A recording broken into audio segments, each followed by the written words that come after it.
شرور أنفسنا ومن سيئات أعمالنا من يهده الله فلا مضل له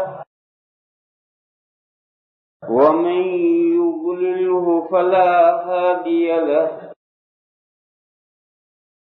ونشهد أن لا إله إلا الله وحده لا شريك له ونشهد أن سيدنا ومولانا وحبيبنا وشفيعنا محمدا عبده ورسوله أرسله إلى الناس كافة بشيرا ونذيرا وداعيا إلى الله بإذنه وسراجا منيرا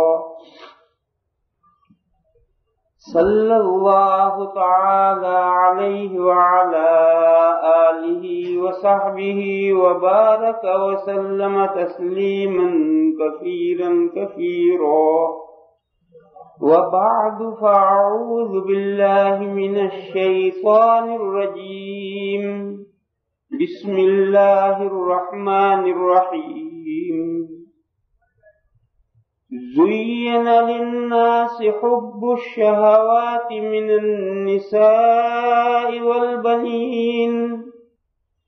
النساء والبنين والقناطير المقنطرة من الذهب والفضة والخيل المسومة والأنعام والحرث ذلك متاع الحياة الدنيا والله عنده حسن المآب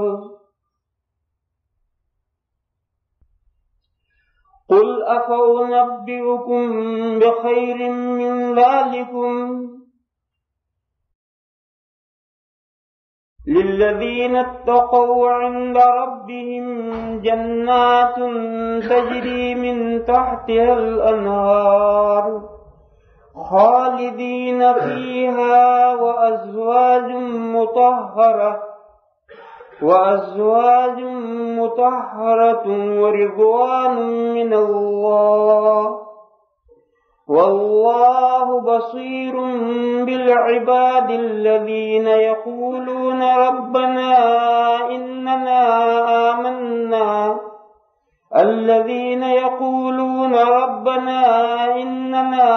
آمنا فاغفر لنا ذنوبنا وقنا عذاب النار الصابرين والصادقين والقانتين والمنفقين والمستغفرين بالأسحار صدق اللہ مولانا العظیم۔ یہ بیچ بیچ میں جو خلا ہے یہ نہیں رہنا چاہیے، سمٹ جانا چاہیے، اس سے برکتیں اور رحمتیں نازل ہوتی ہیں۔ اور یہ میرے جوان بھائی جو دیواروں سے لگے ہوئے ہیں، کیا مجھ سے زیادہ بوڑھے ہیں جو دیواروں سے لگے ہیں؟ ٹھیک ہے، کوئی بوڑھا آدمی اسے اجازت ہے، جو بوڑھے حضرات ہیں ان کو اجازت ہے دیوار سے لگ کے بیٹھیں، لیکن جو میرے جیسے مست ٹنڈے جھوٹے جیسے ہیں وہ کیوں بیٹھے ہیں؟ ان حضرات کو چاہیے کہ آگے تشریف لے آئیں، یہ کوئی اچھا طریقہ نہیں دین کی بات سننے کا۔ جو اتنے معذور جوان ہیں اور اتنے معذور ہیں کہ آگے صحیح نہیں بیٹھ سکتے، وہ اپنا گھر جائیں، یا گھر جا کے چارپائی پر آرام سے لیٹیں۔ اگر ان کو دین کی بات رغبت سے نہیں سننی تو گھر جا کر آرام سے لیٹیں۔ ہر چیز کا ایک طریقہ ہوتا ہے، وہ چیز اسی طریقے سے حاصل کی جائے تو ہی حاصل ہے۔ دین کی بات اگر رغبت سے نہیں سنیں گے، توجہ سے نہیں سنیں گے تو فائدہ کیسے ہو؟ یہ بات سمجھنی چاہیے۔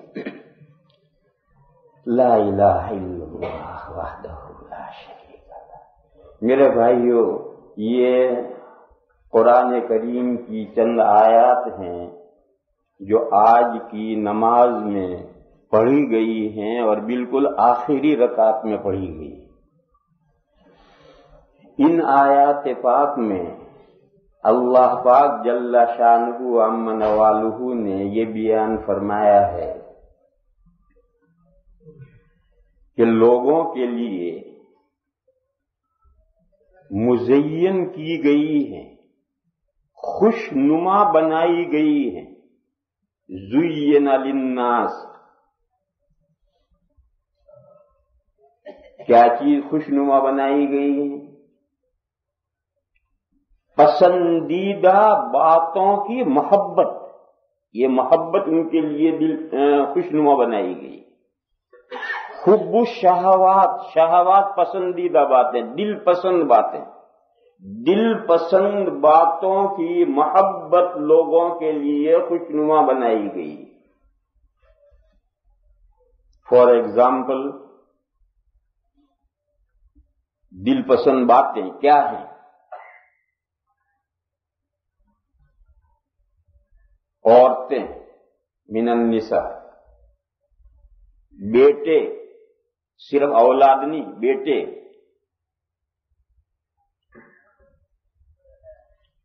تو بتو ڈھیر لگا ہوا مال، سونے میں سے اور چاندی میں سے. والقناطیر المقنطرہ من الذهب والفضہ، نمبری گھوڑے، الخیل المسومہ.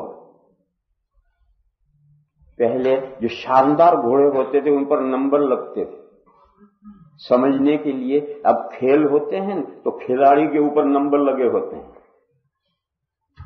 اس کے سینے پر جہاں کا نمبر ہوتا ہے کہ یہ 16 نمبر کا، یہ 17 نمبر کا، یہ 18 نمبر کا. یہ پرانے زمانے میں یہ نمبر گھوڑوں پر لگتے تھے، اب انسانوں پر لگنے لگے. الخیل المسومہ، نمبری گھوڑے. اس زمانے میں نمبری گھوڑے تھے کیونکہ اعلیٰ درجے کی سواریاں یہ گھوڑے تھے. اب ان کی جگہ پر کاریں آ گئی، اور کاروں میں بھی اعلیٰ درجے کی کاریں ہوتی ہیں جن کو آپ ہی حضرات نام جانتے، میں تو ان کے نام بھی نہیں جانتا. تو نمبری گھوڑوں کی جگہ پر یہ گاڑیاں آئیں گی، پتہ نہیں کیا کیا نام ہے بھائی، کوئی مرسیڈیز ہے اور کچھ کیا پتہ نہیں نام ہے، میں تو نام بھی نہیں جانتا یہاں کی گاڑیوں کا، اپنے یہاں کی بھی نہیں جانتا. اور مویشی والانعام، مویشی میں اونٹ ہیں، بکریاں ہیں، گائیں بھینسیں ہیں، یہ سب مویشی میں آئے. جس کی جو لائن ہے، جو اونٹوں والے ہیں ان کو اونٹ پسند ہیں، گائیں بھینسوں والوں کو گائیں بھینسیں پسند ہیں، بکریوں والوں کو بکریاں پسند ہیں. جو مویشی، جو لوگ جو ان سے مویشی پالتے ہیں ان کے لیے وہ مویشی مزین کیے گئے. اور کھیتی، جو کسان ہیں ان کے لیے کھیتی مزین کی گئی. یہ مثالیں ہیں فار ایگزامپل. عورتیں، لڑکے، سونے ڈھیر لگا ہوا سونا اور چاندی،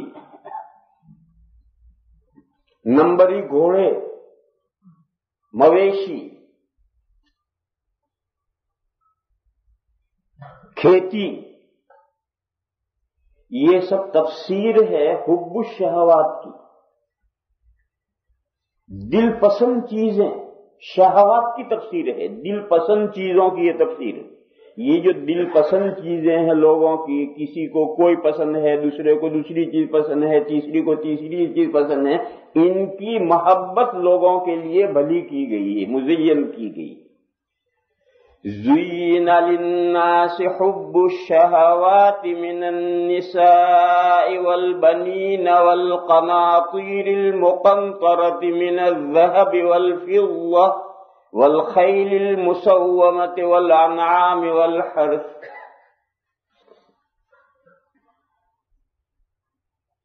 ایسا کیوں کیا گیا ہے؟ اس میں مصلحت ہے، اللہ کی حکمت ہے. اللہ کے ہر کام میں حکمت اور مصلحت ہے. وہ حکمت اور مصلحت یہ ہے کہ اگر یہ ان چیزوں کی محبت اگر مزین نہیں کی جائے گی تو اس دنیا میں رہنے کے لیے کون تیار ہو؟ اس دنیا میں کوئی رہنے کے لیے تیار نہیں ہو. مگر اللہ تعالیٰ نے اس دنیا کو ایسی شاندار اور بھلی کر کے مزین کر کے دکھائی ہے کہ کوئی آدمی یہاں سے جانا ہی نہیں چاہتا.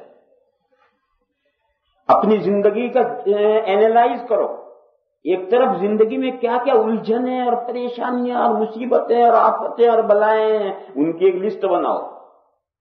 اور ایک طرف اپنی پسندیدہ چیزوں کی لسٹ بناؤ تو انسان کی مرغوبات غالب رہتی ہیں اس کی پریشانیوں پر، اس کی تکلیفوں پر، حتیٰ کہ آدمی بوڑھا ہو جاتا ہے، آنکھیں کام نہیں کر رہی، کانوں نے کام چھوڑ دیا ہے، ٹانگوں نے جواب دے دیا ہے، پیٹ کوئی خاص چیز ہضم نہیں کرتا، برائے نام پیٹ قبول کرتا ہے، وغیرہ وغیرہ، لیکن چچا مرنے کے لیے تیار نہیں۔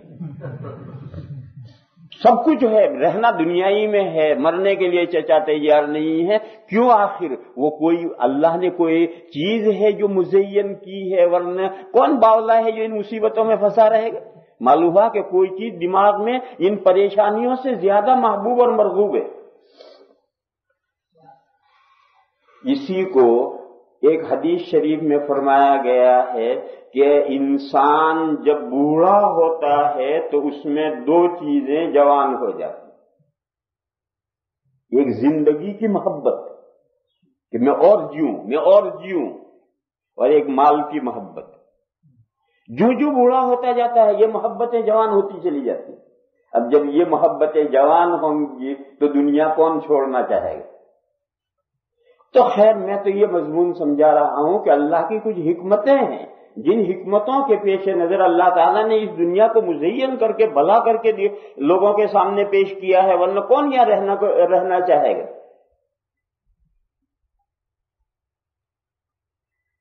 لیکن اللہ تعالیٰ فرماتے ہیں کہ یہ جو بھلی دنیا ہے، یہ جو من پسند اور دل پسند چیزوں کی محبت جو تمہیں گھیرے ہوئے ہے، تم پر چھائی ہوئی ہے، یہ متاع الحیات الدنیا، ذالک متاع الحیات الدنیا، یہ دنیا کی زندگانی کا استعمال کا سامان ہے۔ متاع کہتے ہیں عربی میں ایسی چیز کو جسے چند روز استعمال کر کے پھینک دیا جائے، تھوڑی دیر استعمال کر کے پھینک دیا جائے۔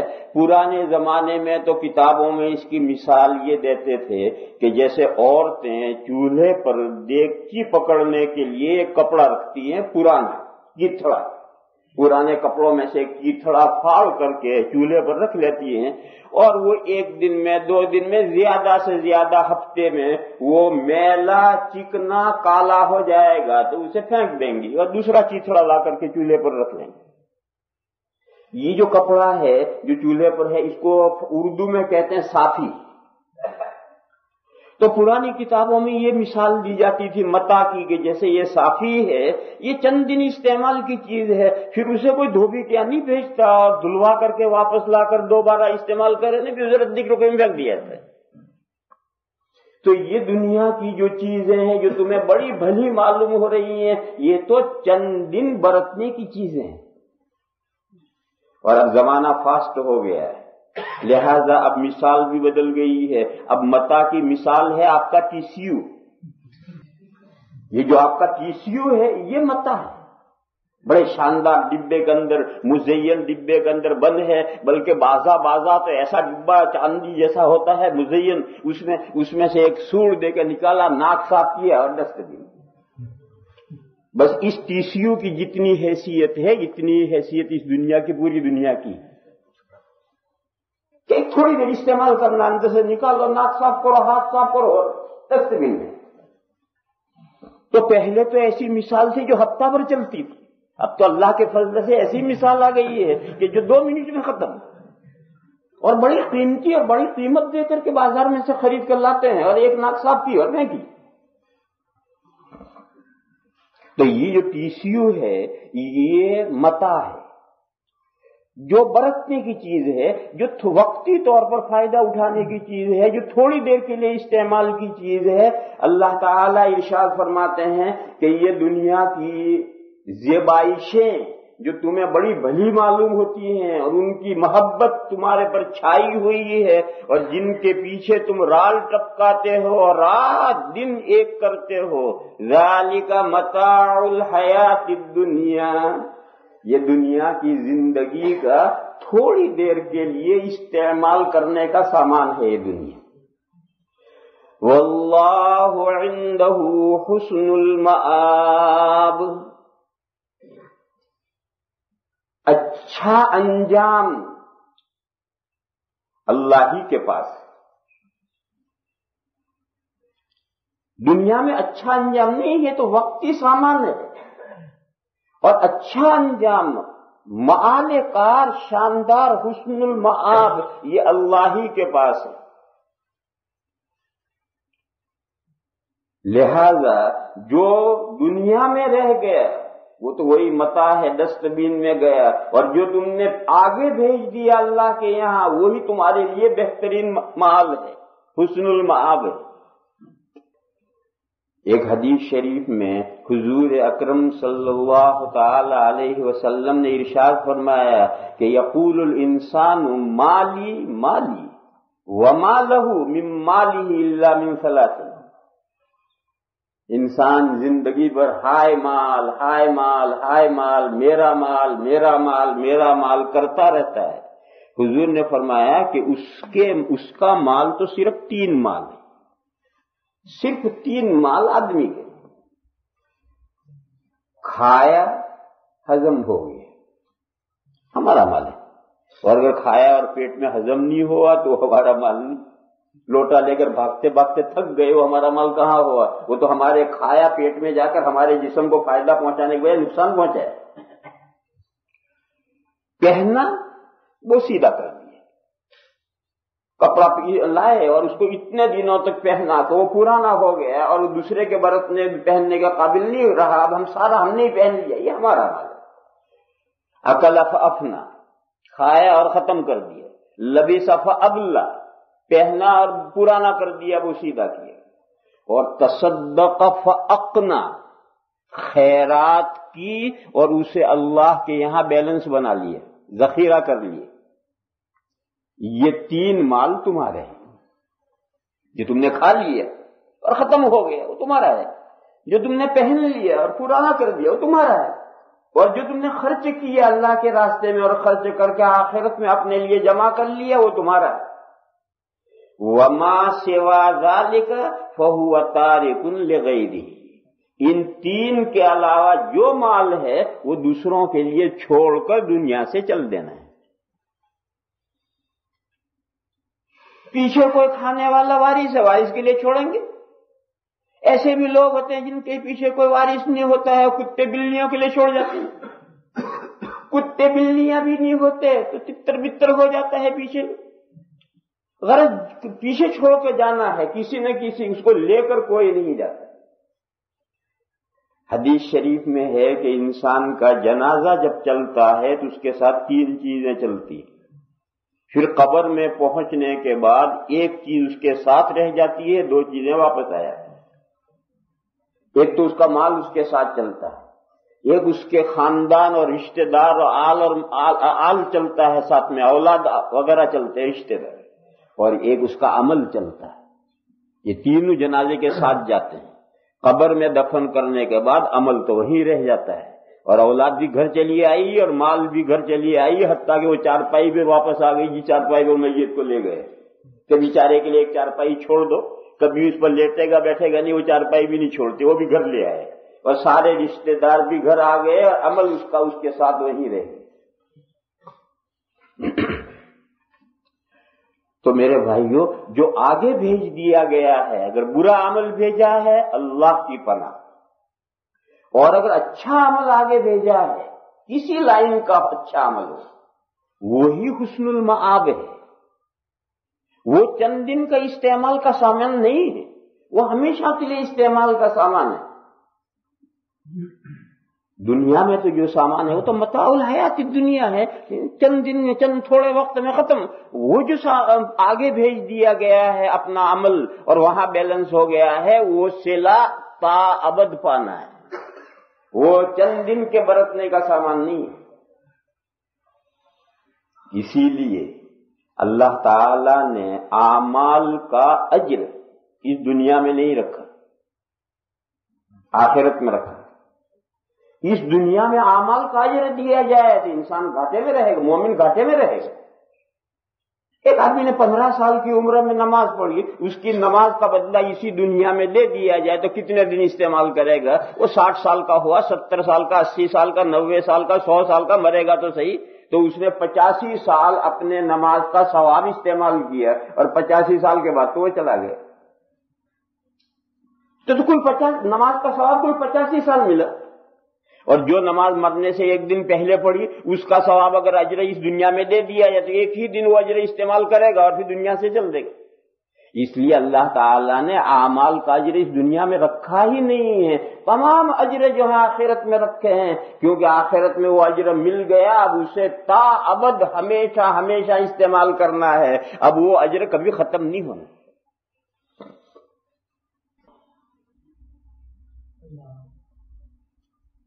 تو اللہ تعالیٰ ارشاد یہ فرماتے ہیں کہ یہ لوگوں کے لیے ایک مصلحت سے بھلی کی گئی ہے، ان چیزوں کی محبت لوگوں کو جو مزین لوگوں کے لیے کی گئی وہ ایک حکمت اور مصلحت سے کی گئی۔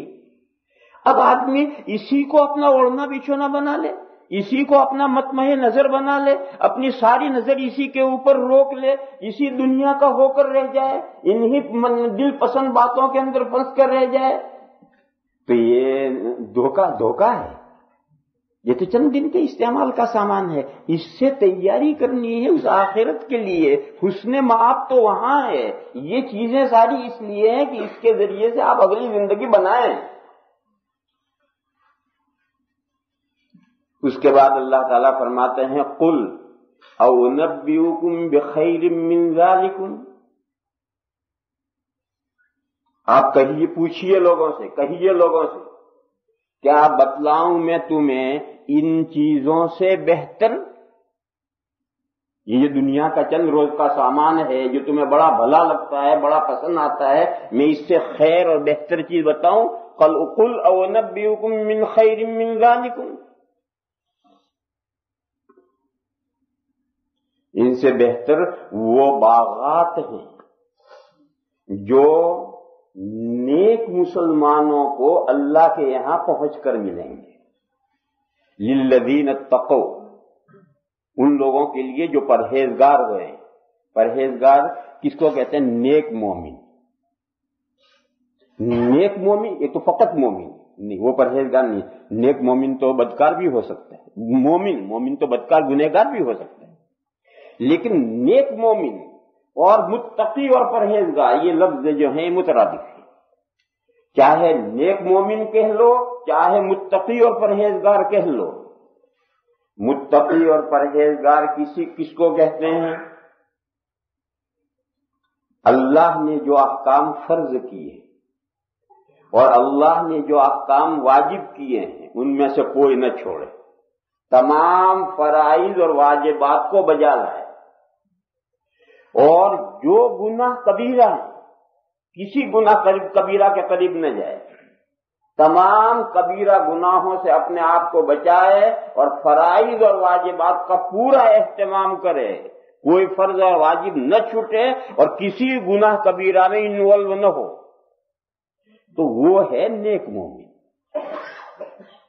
پھر اور درجے بڑھتے ہیں، فرائض اور واجبات کے علاوہ سنتیں ہیں، سنت موقدہ ہیں، پھر سنت غیر موقدہ ہیں، پھر مستحبات ہیں، یہ سب اعمال ہیں، ان کے ذریعے سے اور درجے بڑھتے ہیں، اور پھر ان درجوں میں بڑھنے سے آدمی ولی اللہ بنتا ہے، ولی اللہ، اللہ کا دوست جس کو کہتے ہیں ولی اللہ، اس کی جمع اولیاء، اولیاء کرام کہتے ہیں، تو اولیاء کرام کے کوئی سنگ نہیں ہوتے، اولیاء کرام بھی یہی مومن ہوتے ہیں، البتہ وہ فرائض اور واجبات سے آگے بڑھتے ہیں، سنت موقدہ ادا کرتے ہیں، سنت غیر موقدہ ادا کرتے ہیں، مستحبات ادا کرتے ہیں، نوافل ادا کرتے ہیں، اور اسی کے ذریعے سے اللہ کے نزدیک ہوتے رہتے ہیں یہاں تک اللہ کے دوست بن جاتے ہیں۔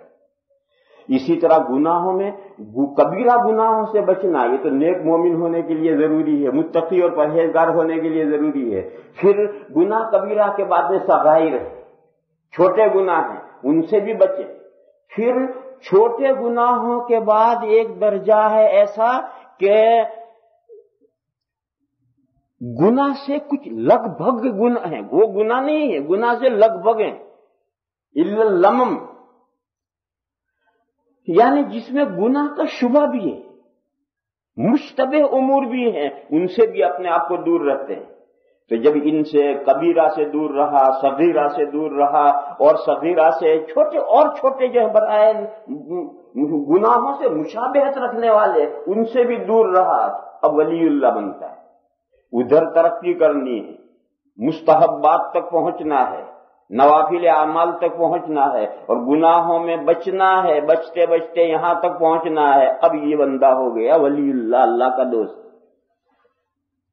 اور اگر یہی تک ہے کہ تمام فرائض اور واجبات ادا کرتا ہے اور تمام گناہ کبیرہ گناہوں سے بچتا ہے تو یہ نیک مسلمان ہے، متقی اور پرہیزگار ہے۔ تو فرمایا کہ للذین اتقوا عند ربہم جنات، نیک مومنین کو اللہ جل شانہ امن والہ کے پاس پہنچ کر جو باغات ملیں گے، ایک نہیں جنات جمع ہے، باغات ملیں گے، وہ باغات اس دنیا کی ان تمام چیزوں سے بہتر ہیں۔ یہ دنیا کی چیزیں ہیں، نمبری گھوڑے ہیں، سونے چاندی ڈھیر لگے ہوئے ہیں، کھیتی ہے، باڑی ہے، وغیرہ وغیرہ، ان سب سے وہ باغات بہتر۔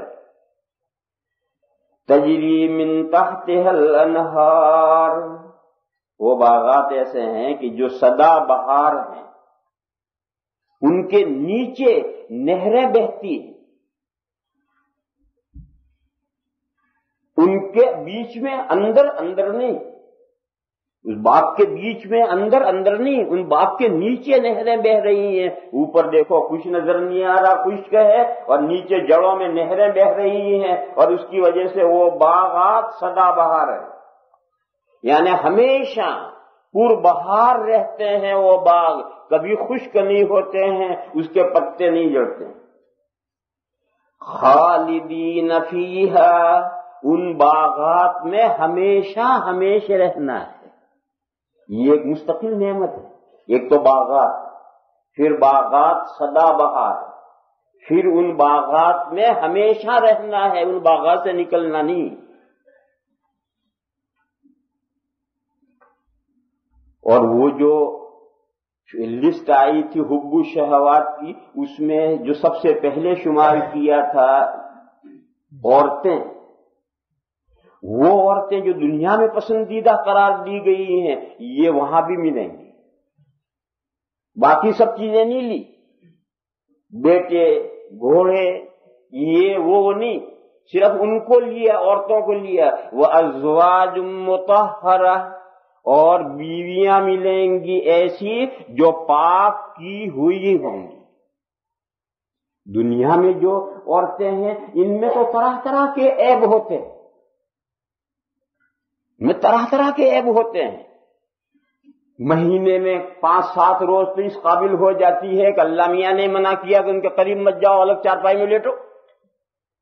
آج ہی آیتیں آئی ہیں وَيَسْأَلُونَكَ عَنِ الْمَحِيضِ، لوگ آپ سے پوچھتے ہیں کہ جب عورت حیض کی حالت میں ہو تو کیا مسائل ہیں؟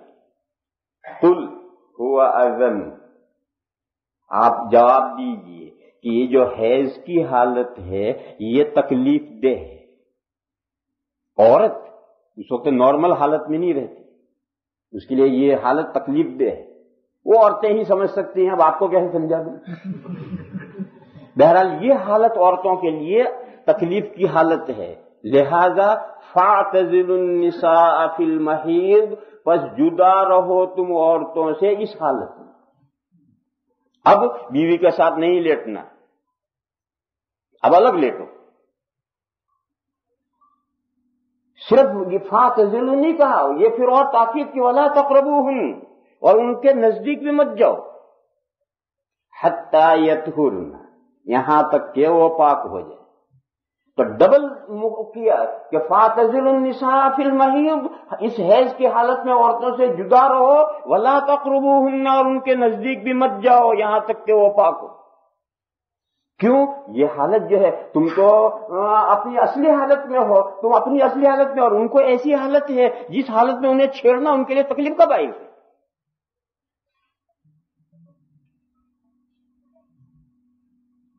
اور اس کے علاوہ معلوم نہیں کیا کیا انسان کے ساتھ گندگیاں لگی ہوئی ہوتی ہیں. کچھ گندگیاں ناک میں ہوتی ہیں, کچھ گندگیاں منہ میں ہوتی ہیں, کچھ گندگیاں دانتوں پر ہوتی ہیں, کچھ گندگیاں بغل میں ہوتی ہیں, اور پتہ نہیں کیا کیا گندگیاں انسان میں دنیا میں ہوتی ہیں, سمجھ لو. لیکن جنت میں جو ازواج ملیں گی, چاہے یہ دنیا والی ملیں, چاہے جنت کی الگ مخلوق میں بیویاں بن کر کے دی جائیں, وہ مطہرہ ہوں گی. اللہ تعالی نے ان کو پاک صاف کر رکھا ہے. وَأَزْوَاجٌ مُطَهَّرَةٌ, ازواج مانے بیویاں. یہ بیویاں یہ جو دنیا کی ہیں, دنیا میں جو بیوی ہے وہ تو ملے گی اگر وہ نیک صالح ہے, مومن ہے اور نیک صالح ہے تو دنیا کی بیوی تو ملے گی. دنیا میں کچھ عورتیں ایسی ہیں کہ جن کا کوئی شوہر نہیں ہو, اور دنیا میں کچھ مرد بھی ایسے ہیں کہ پوری زندگی میں ان کو کوئی بیوی نہیں تھی. تو ایسی عورتیں اور ایسے مردوں کے وہاں نکاح ہوں گے. جس کی بیوی دنیا میں ہے, 1 2 3 جو بھی اس کی دنیا میں ہو تو ملیں گی, لیکن جس نے دنیا میں نکاح نہیں کیا اس کو کیا ملے گا؟ اس کو بھی دنیا کی عورتیں ملیں گی. کیوں؟ عورتیں بھی تو ایسی دنیا میں گزری ہیں کہ جنہوں کا نکاح نہیں ہوا, شوہر نہیں, تو ایسی عورتوں کا ایسے شوہروں کے ساتھ وہاں نکاح ہو.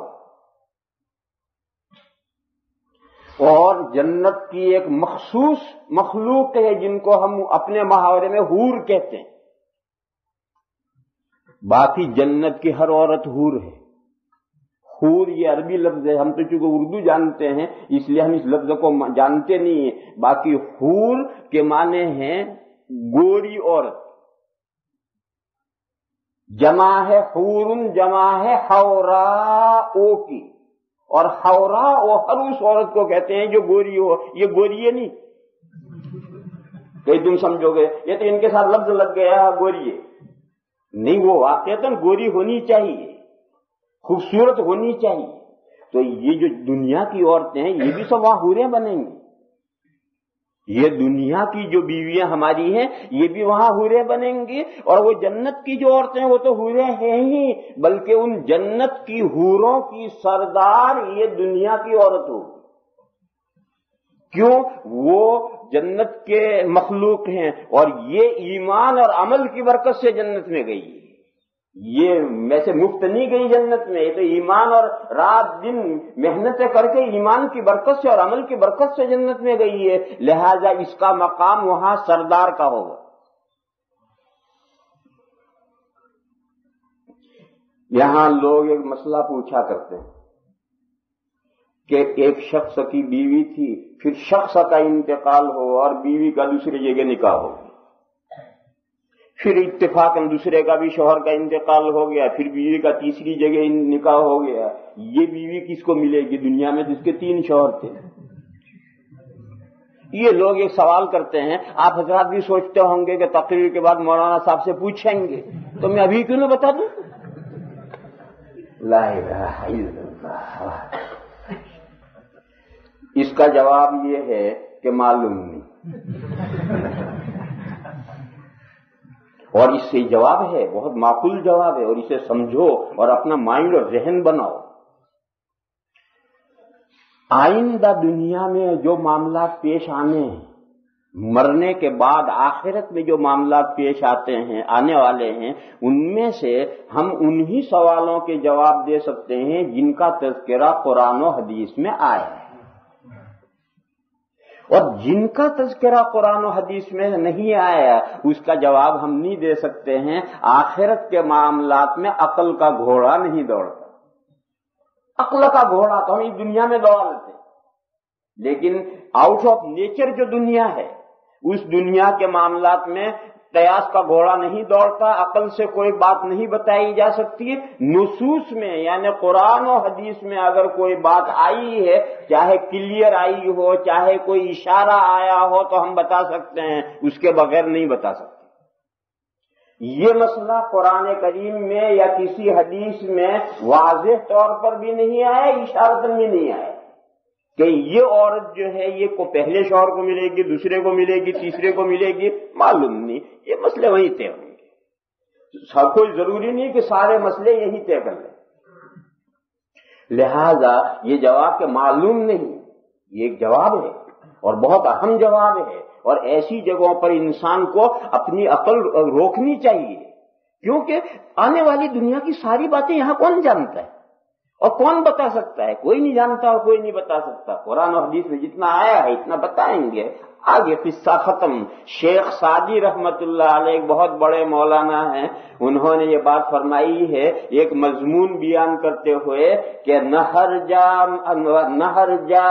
کہ مرکب تواں تاختن، نہر جائے کہ مرکب تواں تاختن، کہ جاہا باید سپر انداختن۔ ہر جگہ گھوڑا نہیں دوڑانا چاہیے، بعض جگہیں ایسی ہیں وہاں تلوار اور ڈھال رکھ دینا چاہیے، سرنڈر ہو جانا چاہیے۔ وہ ایک اسی علمی مضمون کے سلسلے میں یہ شعر بوستان میں ہے۔ اس کا مطلب یہ کہ آخرت کے جو معاملات ہیں جتنے قرآن و حدیث میں بتائے گئے ہیں بس اتنے معلوم ہیں، باقی جو نہیں واضح کیے گئے یہ سمجھو یہ معلوم نہیں، وہیں جا کے پتہ چلے گا، جب پردے کھلیں گے پتہ چلے گا۔ غرض یہ مسئلہ قرآن و حدیث میں نہیں آیا، اور آپ اگر کتابوں میں کچھ پڑھیں گے تو وہ لوگوں کی باتیں صحیح بھی ہو سکتی ہیں اور صحیح نہیں بھی ہو سکتی ہیں۔ مثلا کسی نے یہ کہا کہ جو آخری شوہر ہے اسے بیوی ملے گی، وہ عورت آخری شوہر کو ملے گی۔ کیوں؟ پہلا شوہر جب مر گیا تو نکاح ٹوٹ گیا، دوسرا جب مر گیا تو اس کا بھی نکاح ٹوٹ گیا، جبھی تو اگلے سے نکاح ہو رہا ہے۔ جب وہ پہلا نکاح ختم ہوا جبھی تو اگلا نکاح ہو رہا ہے۔ دوسرے بھی مر گیا تو وہ نکاح بھی ختم ہوا، آخری تیسرے سے نکاح ہوا، لہذا جو آخری شوہر ہے اس کے نکاح میں وہ بیوی ہے، لہذا اسی کو ملے گی۔ یہ بعض کتابوں میں لکھا ہے، یہ وہی سب قیاسی بات، ورنہ جو تیسرا بھی شوہر مرے گا وہ مرے گا تو بھی نکاح ٹوٹ گیا۔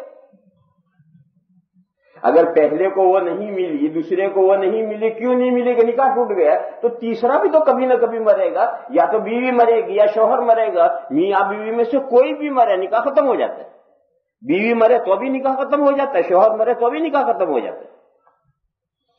اتنا فرق ہے کہ شوہر مرے تو نکاح عدت کے ختم ہونے تک فی الجملہ باقی رہتا ہے، اور شوہر مرے نہیں، بیوی مرے تو نکاح پھٹ ختم، بیوی کا انتقال ہو گیا۔ اب شوہر اس کو ہاتھ نہیں لگا سکتا بیوی کو، کوئی نہلانے والا نہ ہو تو شوہر بیوی کو نہلا نہیں سکتا۔ کیوں؟ بیوی کا انتقال ہو گیا، نکاح ختم۔ بس اتنی گنجائش ہے کہ ہاتھ لگائے بغیر بیوی کا چہرہ دیکھ سکتا ہے، کتنی گنجائش ہے۔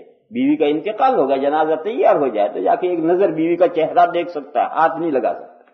یہاں تو غیر محرم کو بھی چہرہ دیکھتے ہیں، یہ غلط ہے، حضرت مولانا فرما رہے ہیں، اور یہ مصیبت ہمارے دیوبند میں بھی یہی نہیں ہے، بہت جگہ وہ یہ ہے کہ عورت کا چہرہ تو ہمارے یہاں کیا ہو رہا مجھے نہیں معلوم، دیوبند میں عورت کا انتقال ہوگا تو اس کا چہرہ تو کوئی اس کے اجنبی نہیں دیکھے گا، جو اس کے رشتہ دار ہیں، بیٹے ہیں، بھائی ہیں، وہ دیکھیں گے یا عورتیں دیکھیں گے۔ لیکن مرد میں یہ مصیبت ہے کہ محلے میں کوئی مرد مر جائے گا تو اس کا چہرہ سارے محلے کے مرد بھی دیکھیں گے اور سارے محلے کی عورتیں بھی دیکھیں گے۔ یہ غلط ہے۔ پردہ زندگی میں ہے، مرنے کے بعد بھی ہے۔ پردہ زندگی میں ہے، مرنے کے بعد بھی ہے۔ ایک موقع پر حضور اکرم صلی اللہ تعالی علیہ وسلم نے ایک صحابی سے فرمایا تھا، لا تنظر الی فخذ حی ولا میت، نہ دیکھ تو کسی زندہ کی ران اور نہ کسی مردے کی ران۔ جیسے زندہ کی ران دیکھنا جائز نہیں ہے، مردے کی ران دیکھنا بھی جائز نہیں۔ معلوم مرنے کے بعد بھی یہ احکام۔ اسی لیے جب میت کو نہلاتے ہیں تو ناف سے لے کر گھٹنے تک کوئی موٹا کپڑا ڈال کر کے پردہ کر کے پھر نہلاتے ہیں۔ لہذا اجنبی مرد کا چہرہ دیکھنا جیسے زندگی میں جائز نہیں ہے، مرنے کے بعد بھی جائز نہیں، اور اجنبی عورت کا چہرہ دیکھنا جیسے زندگی میں جائز نہیں، مرنے کے بعد بھی جائز نہیں۔ اس لیے یہ طریقہ غلط ہے کہ مرد کا جنازہ ہوا تو اب سارے محلے کی سبھی مرد آ کر منہ دیکھ رہے ہیں اور ساری عورتیں آ کر منہ دیکھ رہی ہیں، غلط، شرعاً ناجائز۔ ہاں، جو اس کی وہ عورتیں، جس کی بیوی ہو، اس کی ماں ہو، بہنیں ہوں، وہ مرد کا چہرہ دیکھیں، جو اس کے رشتہ محرم ہیں وہ چہرہ دیکھیں، اور اجنبی عورتیں نہیں دیکھ سکتی۔ اور عورت کا جنازہ ہے تو اس کے جو مرد محرم ہے وہی اس کا چہرہ دیکھیں گے، دوسرے نہیں دیکھ سکتے۔ تو میں یہ کہہ رہا تھا کہ انتقال کے بعد شوہر کو اتنی تو گنجائش ہے کہ وہ بیوی کا چہرہ دیکھ لے، بس ہاتھ نہیں لگا سکتا۔ کیوں؟ نکاح ختم۔ اور آدمی کے نکاح میں 4 بیویاں ہوں تو 5ویں نہیں کر سکتا، 4 ہی ہو سکتی ہیں، 5ویں نہیں ہو کر سکتا۔ اور ان 4 میں سے ایک کا انتقال ہو گیا وہ فوراً 4تھی کر سکتا ہے، وہ 4تھی کہلائے گی، 5ویں نہیں کہلائے گی، کیونکہ یہ جو مر گئی ہے تو نکاح سے نکل گئی۔ لیکن شوہر مرتا ہے تو بیوی کا نکاح فوراً ختم نہیں ہوتا، بلکہ بیوی کی عدت پوری ہوگی، وہاں تک نکاح فی الجملہ باقی رہتا ہے۔ چنانچہ اگر کوئی نہلانے والا نہ ہو تو بیوی اپنے شوہر کو نہلا سکتی ہے۔ اگر کوئی نہلانے والا نہ ہو تو بیوی اپنے شوہر کو نہلا سکتی ہے، ابھی نکاح باقی ہے، وہ شوہر ہے، اسے ہاتھ لگا سکتی ہے، اسے دیکھ سکتی ہے۔ تو غرض یہ احکام ہے۔ تو اگر یہ جو کتابوں میں لکھا ہے اللہ جانے صحیح، اللہ جانے، وہ یہ لکھا ہے کہ جو آخری شوہر ہے اس کو وہ بیوی ملے گی۔ دوسری بات کتابوں میں یہ لکھی ہے کہ قیامت کے دن عورت کو اختیار دیا جائے گا کہ تیرے یہ 3 شوہر ہیں، تو کس کے ساتھ رہنا چاہتی ہے؟ وہ جس کو پسند کر۔ یہ بھی بات لکھی ہے بات، کوئی دلیل کچھ نہیں اس کی۔ تیسری بات کتابوں میں یہ لکھی ہے کہ ان 3 شوہروں میں جس کا اخلاقی برتاؤ اس عورت کے ساتھ اچھا ہوگا وہ عورت اس کو ملے گی۔ جس کا اخلاقی برتاؤ اچھا رہا ہوگا 3 میں، یہ بیوی اسے ملے گی۔ یہ سب باتیں ہیں، لوگوں نے یہ باتیں فرمائی ہیں، باقی قرآن و حدیث میں یہ مسئلہ نہ صراحتاً آیا ہے نہ اشارتاً آیا ہے، لہذا صحیح جواب یہ ہے کہ معلوم نہیں کہ یہ عورت 3 شوہروں میں سے کس کو ملے گی، معلوم نہیں، یہ آخرت میں پتہ چلے گا۔ کوئی ضروری نہیں ہے کہ سارے مسئلے یہیں طے کر دیے جائیں۔ اس دنیا میں وہی مسئلے طے کیے جاتے ہیں جو انسان کے دین اور عمل سے تعلق رکھتے ہیں، وہ مسئلے طے ہیں۔ کیوں؟ عمل کرنا ہے، طے ہوئے بغیر کیسے عمل کریں گے؟ لیکن جن کی باتوں کا تعلق عمل کے ساتھ نہیں ہے وہ کوئی اس دنیا میں طے کرنے ضروری نہیں ہے، وہ دنیا دوسری آ رہی ہے، وہ طے ہوتے رہیں گے۔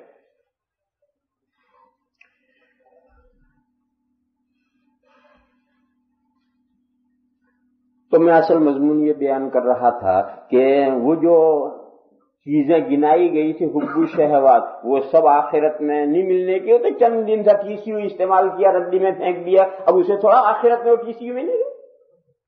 تو وہ سب چیزیں، کھیتیاں ہیں، مویشی ہیں، نمبری گھوڑے ہیں، توبتوں ڈھیر لگے ہوئے، سونے کے ڈھیر ہیں، چاندی کے ڈھیر ہیں، یہ سب کچھ نہیں۔ ہاں، سب سے پہلے جو نساء ہے، بھی عورتیں ہیں جو مزین کی گئی ہیں، یہ عورتیں آخرت میں ملیں گی اور بڑی ستھری کر کے ملیں گی۔ اللہ تعالیٰ انہیں پاکیزہ بنائیں گے، اور جسے اللہ پاکیزہ بنائے اس کی پاکیزگی کا کیا کہا جاتا ہے؟ تو فرمایا کہ یہ بیویاں تو ملیں گی، وازواج مطہرۃ، اور یہ خاص بات ملے گی، ورضوان من اللہ، اور اللہ کی خوشنودی۔ دیکھو اس دنیا میں تو اللہ کے فضل سے ہم مومن ہیں، اور کوشش بھی کرتے ہیں کہ ہماری پوری زندگی نیک صالح پرہیزگاری کی زندگی ہو، لیکن دل دھڑکتا رہتا ہے اللہ جانے ہمارا انجام کیا ہوگا۔ اگر ہمارا ایمان پر اور عمل صالح پر خاتمہ ہوا تو اللہ خوش ہوں گے، اور اگر مرنے سے پہلے احوال بگڑ گئے تو الیاذ باللہ الیاذ باللہ الیاذ باللہ۔ حدیث شریف میں ہے کہ ایک آدمی چلتا ہے پوری زندگی جنت والے کام کرتا رہتا ہے، اور جب جنت ایک ہاتھ رہ جاتی ہے تو اس کی شومی قسمت غالب آتی ہے، اس کی بدبختی غالب آتی ہے، اور وہ اپنا ایمان کھو بیٹھتا ہے، کفر کے راستے پر پڑ جاتا ہے اور کافر ہو کر مرتا ہے اور جہنم میں پہنچ جاتا ہے۔ اور ایسا بھی ہوتا ہے کہ زندگی پر جہنم کے راستے پر چلتا رہتا ہے، چلتے چلتے جب جہنم ایک ہاتھ رہ جاتی ہے تو نیک بختی غالب آتی ہے، اللہ تعالیٰ توفیق دیتے ہیں، وہ ایمان لے آتا ہے اور اچھے احوال پر اس کی موت آتی ہے، جنت میں پہنچ جاتا ہے۔ اس لیے ہمارا آخری انجام کیا ہوگا وہ اللہ ہی بہتر جانتے ہیں۔ جس دنیا میں دھڑکا لگا ہوا ہے اللہ کیا ہے کیا ہے، اسی لیے ہمیشہ سب سے بڑی دعا یہی کرتے ہیں کہ اللہ ایمان پر خاتمہ۔ لیکن جس کا ایمان پر خاتمہ ہوا اور آخرت میں وہ ان باغات میں پہنچ گیا، اب اللہ اس سے خوش ہو گئے، اور ایسے خوش ہوئے کہ اب آگے تا ابد ناراضگی کا سوال نہیں۔ یہ چیزیں آخرت میں ملیں گی، یہ جو آخرت میں چیزیں ملیں گی یہ دنیا کی چیزوں سے بہتر ہے۔ قُلْ أَوْنَبِّئُكُمْ بِخَيْرٍ مِّن ذَلِكُمْ للذین اتقوا عند ربهم جنات تجری من تحتها الانہار خالدین فیها وازواج مطہرۃ ورضوان من اللہ۔ یہ چار چیزیں جو ملیں گی وہ اس سے بہتر ہے۔ کن کو ملیں گی یہ آخرت کی جو چار چیزیں کن کو ملے گی؟ جن بندوں کو ملیں گی ان بندوں کو اللہ ابھی سے جانتے ہیں۔ واللہ بصیر بالعباد، ان بندوں کو اللہ تعالیٰ خوب جانتے ہیں جن کو یہ چار چیز۔ واللہ بصیر بالعباد الذین یقولون ربنا اننا آمنا فاغفر لنا ذنوبنا وقنا عذاب النار۔ فرمایا اللہ تعالیٰ خوب جاننے والے ہیں ان بندوں کو جو بندے کہتے ہیں کہ اے ہمارے مولا، اے ہمارے پروردگار، بے شک ہم ایمان لائے، لہذا ہمارے گناہوں کو بخش دے اور جہنم سے ہمیں بچا دے۔ یہ ایک بات ہوئی، وہ کیا کہ وہ بندے مومن ہونے چاہیے، وہ بندے مومن ہونے چاہیے، اور ایمان کے ساتھ جو کوتاہیاں ہوئی ہیں ان کوتاہیوں کی زندگی پر معافی مانگتا رہے اور جہنم سے بچنے کی دعائیں مانگتا رہے ایمان کے ساتھ۔ یہ نہیں کہ بس ہم تو مومن ہیں، جنت ہمارے باپ کی جاگیر ہے۔ آج مسلمانوں کا یہ حال ہو گیا، بس مسلمان کہلاتا، نماز وہ نہیں پڑھتا، روزے اللہ جانے وہ رکھتا ہے یا نہیں رکھتا، زکاتوں کا اس کا کیا ٹھکانہ ہے وہ جانے، لیکن بس چونکہ مسلمان لسٹ میں ہے، مسلمانوں کی فہرست میں ہے، وہ بڑا مگن اور مطمئن ہے کہ جنت تو میرے باپ دادا کی جاگیر ہے، میں نہیں جاؤں گا تو پھر جنت میں کون جائے۔ یہ آج ہر مسلمان یہ تکیہ کیے بیٹھے ہوئے ہیں، لہذا اسے نمازوں کی ضرورت نہیں، اسے روزوں کی ضرورت نہیں ہے، اسے زکاتوں کی ضرورت نہیں ہے، اسے اللہ سے معافی مانگنے کی ضرورت نہیں ہے، گناہوں سے بچنے کی ضرورت نہیں ہے، جہنم سے بچنے کا سامان کرنے کی ضرورت نہیں ہے۔ وہ مطمئن ہے کہ جنت تو میرے باپ کی جاگیر ہے۔ جنت کسی کے باپ کی جاگیر نہیں۔ پہلے پارے میں ایک آیت گزری ہے جو کل پڑھی گئی ہے، وَقَالُوا كُونُوا هُودًا أَوْ نَصَارَىٰ، وقالوا لن تمسنا النار، وہ بھی نہیں۔ یہ جو بلا من کسب سیئۃ سے پہلے ہے آیت، بلا من کسب سیئۃ وأحاطت بہ خطیئہ سے اوپر والی ہے، یہ نہیں مانی۔ وقالوا لن يدخل الجنة إلا من كان هودا أو نصارى تلك أمانيهم قل هاتوا برهانكم إن كنتم صادقين بلى من أسلم وجهه لله وهو محسن فله أجره عند ربه ولا خوف عليهم ولا هم يحزنون۔ اللہ نے فرمایا کہ یہ یہودی کہتے ہیں جنت ہمارے باپ کی جاگیر ہے، یہ عیسائی کہتے ہیں جنت ہمارے باپ کی جاگیر ہے۔ یہودیوں کا یہ دعویٰ ہے کہ جنت میں وہی جو یہودی ہے وہی جنت میں جائے گا اور کوئی نہیں جائے گا، اور عیسائی یہ کہتے ہیں کہ جو عیسائی ہے وہی جنت میں جائے گا اور کوئی نہیں جائے گا، چاہے اس نے کوئی عمل کیا ہو، بس یہودی ہے تو جنت میں جائے گا، عیسائی ہے تو جنت میں جائے گا اور کوئی نہیں جائے گا. وَقَالُوا لَن يَدْخُلَ الْجَنَّةَ إِلَّا مَنْ كَانَ هُودًا أَوْ نَصَارَىٰ. قرآن نے کہا کہ یہ دل بہلانے کی باتیں ہیں، دل کا معنی ہے. آپ ان سے کہیے دلیل لاؤ. تمہارے پاس تورات ہے، تمہارے پاس میں انجیل ہے، لاؤ تم تورات میں سے دلیل، لاؤ تم انجیل میں سے دلیل. کہیں کوئی دلیل نہیں ہے. قُلْ هَاتُوا بُرْهَانَكُمْ إِن كُنتُمْ صَادِقِينَ. آج یہ جو مسلمان اس خوش فہمی میں مبتلا ہیں ان سے بھی یہی کہا جائے گا هَاتُوا بُرْهَانَكُمْ إِن كُنتُمْ صَادِقِينَ. اگر تم یہ جو گمان کیے بیٹھے ہو، اگر یہ تمہارا گمان صحیح ہے تو قرآن میں سے دلیل لاؤ، حدیث میں سے دلیل لاؤ. یہی تو اسلام کی دو بنیادیں ہیں. کون سی قرآن کی آیت ہے، کون سی حدیث ہے کہ جو بھی مسلمان کہلاتا ہے وہ ضرور جنت میں جائے گا، اس کے لیے جاگیر ہے وہ؟ کون سی قرآن کی آیت دلالت کرتی، کون سی حدیث دلالت کرتی؟ لیکن کوئی دلیل نہیں ہے. اور جیسا یہود و نصارہ اس خوش فہمی میں مبتلا رہے، آج مسلمان اسی خوش فہمی میں مبتلا ہو گئے. پھر قرآن نے آگے معیار بتلایا کہ جنت میں جانے کے لیے معیار ہے. بھلا من اسلم وجہہ للہ. آپ ان سے کہیے کہ جنت میں جانے کا معیار یہ ہے کہ آدمی اپنی پوری ذات کو، اپنے پورے سراپے کو، اپنی پوری شخصیت کو سرنڈر کر دے اللہ کے احکام کے سامنے. بھلا من اسلم وجہہ للہ وہو محسن، اور وہ مومن بھی ہو. ایمان اور عمل صالح، یہ عمل صالح یہ ہے کہ اپنی پوری ذات کو اللہ کے احکام کے سامنے سرنڈر کر دیا.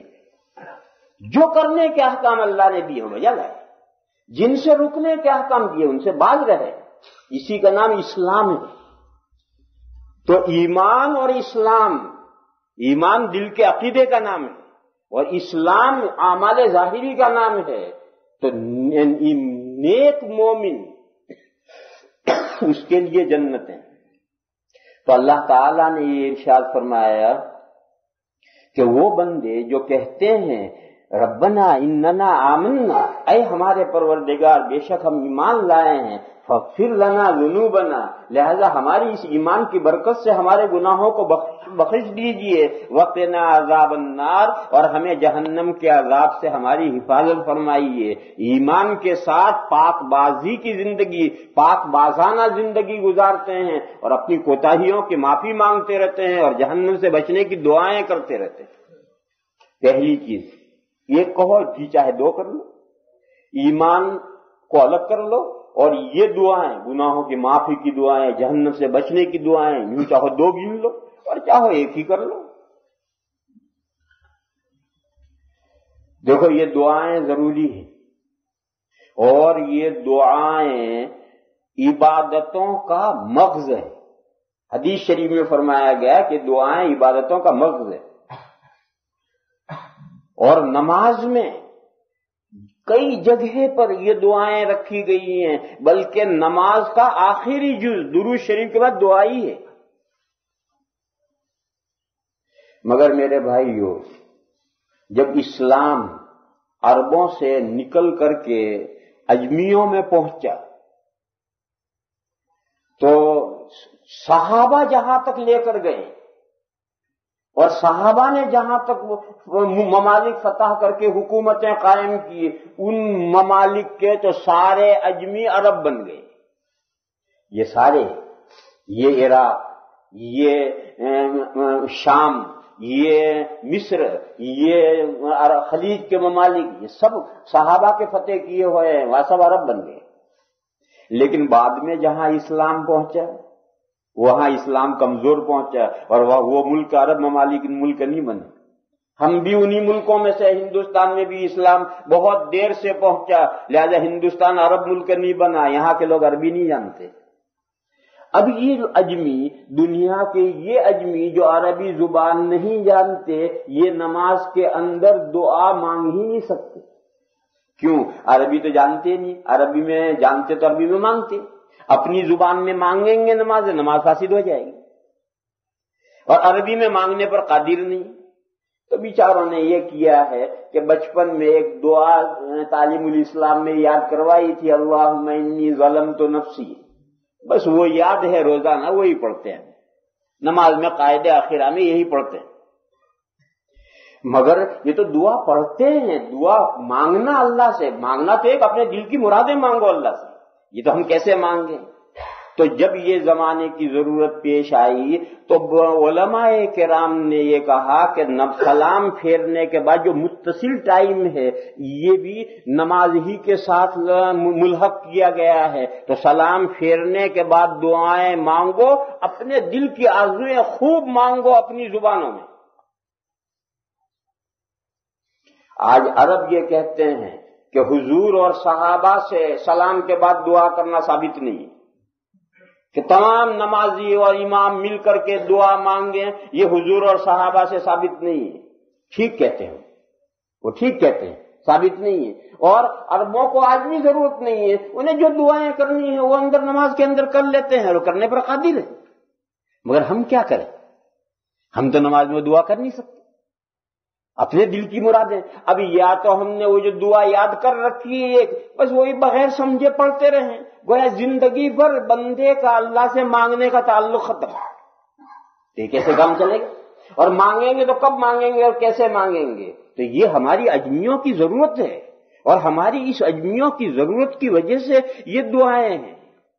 مگر وہ دعائیں بھی پھر رسم بن کر رہ گئی، اور خاص طور پر گجراتیوں میں، جہاں بھی گجراتیوں کی مسجد ہوگی وہ امام صاحب نے ایک دعا یاد کر رکھی ہے، وہ روزانہ وہی پڑھیں گے، اور گجراتی نہیں پڑھیں گے، وہ کہیں گے ہم تو سیٹھ ہیں، ہمارا نوکر پڑھے، ہم آمین آمین کہیں، لہذا وہ امام کو مکلف کا امام صاحب زور سے دعا کرو ہم آمین کہیں گے، ہم کو لڈو بنا کر دو ہم کھائیں گے۔ یہ غلط ہے، ہر آدمی مانگو۔ لہذا مسئلہ سمجھو، نماز کے بعد دعا یہ اجمی مسلمانوں کی ایک ضرورت ہے، لہذا نماز کے بعد دعا ضروری ہے، مگر یہ ضروری نہیں ہے کہ سب کے ہاتھ ایک ساتھ اٹھیں، یہ ضروری نہیں، سب کے ہاتھ ایک ساتھ اٹھیں یہ ضروری نہیں، جو جس وقت چاہے دعا شروع کر دے، اور یہ بھی ضروری نہیں ہے کہ سب کے ہاتھ ایک ساتھ منہ پر پھریں، یہ بھی ضروری نہیں ہے۔ جس کی دعا جلدی ختم ہو گئی وہ منہ پھیر کا ہاتھ پھیر کے چلا جائے، جس کو ابھی مانگنا ہے بیٹھا بیٹھا مانگتا رہے، دوسرے ساتھی چلے جائے، جانے دو مجھے مانگنا ہے۔ اور کسی کو ایمرجنسی کو حاجت ہے، نیڈ ہے، وہ بغیر مانگے بھی جا سکتا ہے۔ یہ سب ذہنوں کے اندر گنجائش رکھو، اور یہ سمجھو کہ امام اور مقتدیوں کا رابطہ ختم سلام پر، السلام علیکم السلام علیکم، جماعت ختم۔ اب اگر امام صاحب کو کوئی ضرورت ہے امام صاحب بھی جا سکتے ہیں، ہمارے ذہنوں میں گنجائش نہیں ہے۔ اگر ہمارا امام اٹھ کے چلا جائے تو ہم اس کے پیچھے پڑ جائیں گے، اور شاید دوسری نماز میں وہ مصلی پر نہ آئے۔ یہ جو ہم نے اپنے دین کو ایک خاص دائروں میں پابند کر رکھا ہے، اسے سمجھو یہ شرعاً کوئی ضروری نہیں ہے۔ اگر کوئی امام کو ضرورت ہے امام صاحب بھی جا سکتے ہیں، کسی مقتدی کو ضرورت ہے مقتدی بھی جا سکتا ہے۔ جس کو جس وقت دعا شروع کرنی کرو، اور جس کی جب تک چلتی رہے چلاتے رہو، ایک دوسرے کے تابع نہیں۔ امام صاحب اپنی کریں گے، آپ اپنی اپنی زبانوں میں، گجراتی جانتے ہو گجراتی میں کرو، اردو جانتے ہو اردو میں کرو، انگریزی جانتے ہو انگریزی میں کرو، لیکن اپنی دل کی خوب مرادیں مانگو اللہ سے۔ اللہ کو وہی بندے پسند ہیں جو اللہ سے مانگتے، اور جو اللہ سے مانگتا نہیں ہے وہ اللہ کو پسند نہیں۔ ان الذین یستکبرون عن عبادتی سیدخلون جہنم داخرین۔ کتنا وقت ہو گیا؟ 10-25۔ لہذا اب یہ ایک چیز بیان کی، آگے 5 چیزیں اور ہیں۔ الصابرین والصادقین والقانتین والمنفقین والمستغفرین بالاسحار، یہ 5 باتیں اور ہیں، اور 1 یا 2 آ گئی تو یہ 6 یا 7 باتیں ہوئی۔ یہ 6 یا 7 باتیں جن بندوں میں پائی جاتی ہیں ان کو وہ آخرت میں 4 چیزیں ملنے والی ہیں جو دنیا کی چیزوں سے بہتر ہے۔ یہ مضمون آگے چھیڑیں گے تو دیر لگے گی، لہذا اس کو آج موقوف رکھتے ہیں، کل اسی کو مضمون کو پورا کریں گے، اور وہ جو آگے باتیں ہیں وہ خاص سمجھنے کی ہیں تاکہ ہم یہ 6 باتیں یا 7 باتیں اپنے اندر پیدا کریں، تو ہی تو ہمیں آخرت میں وہ 4 باتیں ملیں گی۔ اور اگر ہم دنیا کی ان باتوں کے اندر حب و شہوات میں پھنسے رہے تو دنیا تو جیسے بھی گزرے گی، آخرت میں کیا ملے گا؟ اس لیے اس مضمون کو پھر کل پورا کر کے بتاؤں گا، اتنا ہی سننا چاہیے کہ طبیعت بور نہ ہو جائے۔ اللہ تعالیٰ آپ حضرات کے ذوق و شوق کو اور مزید بڑھائیں اور سنی ہوئی باتوں کو محفوظ کرنے کی اور عمل کرنے کی توفیق عطا فرمائیں۔ وآخر دعوانا الحمدللہ۔